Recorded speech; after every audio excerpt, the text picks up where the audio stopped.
ये एक्सरसाइज 5.2 का 15th question है। For what value of n are the nth term of two APs equal. n कोई एक number है, यहाँ पर ऑर्डर वाइज अगर बात करते हैं, दो एपीज दे रखी हैं, एक ये और एक ये। यहाँ पर इसका कोई टर्म और उसका कोई टर्म, ठीक है ना। एक पार्टिकुलर टर्म आएगा, मान लीजिए इसका 2 है तो उसका भी 2 टर्म, यानी इसका सेकंड टर्म है तो उसका भी सेकंड टर्म, उनकी वैल्यू इक्वल आ जानी चाहिए। इसका थर्ड है तो उसका थर्ड टर्म की वैल्यू इक्वल आ जाए। कोई एक ऐसा टर्म जरूर आएगा दोनों में, ठीक है ना। ऑर्डर के वाइज देखते हैं उसको कि उन दोनों की वैल्यू इक्वल हो जाएगी। अब n की वैल्यू क्या निकलती है, यहाँ पर nth टर्म इक्वल है ये मान लेते हैं, ठीक है ना। तो इसका nth टर्म और इसका nth टर्म निकालते हैं, उन दोनों को हम इक्वल कर लेते हैं, ठीक है। क्या वो इक्वल आते हैं, ठीक है। n की वैल्यू क्या होगी वो देख लेते हैं। अब मान लीजिए a n is equal to a plus n minus 1 into D का फॉर्मूला हमने इनमें अप्लाई करा। हमने यहाँ पर रखना है इसको 63 plus n minus 1 into common difference कितना आया, 2 आ गया। अब किसके इक्वल कर देंगे हम इस nth टर्म को, इसके nth टर्म के इक्वल कर देंगे। तो a कितना है, 3 है।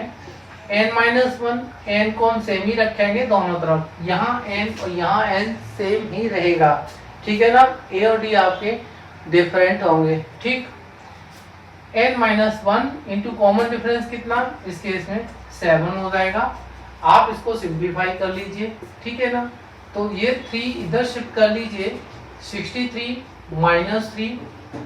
आप ये ब्रैकेट ओपन कर लीजिए तो 2n माइनस 2, यहाँ पर इस ब्रैकेट को ओपन करेंगे तो 7n माइनस 7, ठीक है ना। ये 60 हो जाएगा, ठीक। ये माइनस का 2, ये प्लस का 7, राइट साइड में 7n माइनस 2n क्या हो जाएगा, ये आपका 5n हो जाएगा। यहाँ पर ये 65 बन जाएगा, यानी 7 माइनस 2 5 और प्लस का कर लो 65। n की वैल्यू कितनी आ जाएगी, 5 से इसको डिवाइड करोगे 5 बन जा, 5 3 जा। n की वैल्यू 13 आ गई है। क्या आ गई है, n की वैल्यू 13 आ गई है। क्या इसका 13th टर्म और उसका 13th टर्म दोनों इक्वल होंगे, चेक कर लेते हैं। तो ये आपका 63 प्लस 13 माइनस 1 कॉमन डिफरेंस कितना, 2, ठीक है। तो 63 प्लस 12 टू जा 24 कितना आया भाई आपका, ये आपका 87 आ गया, ठीक है।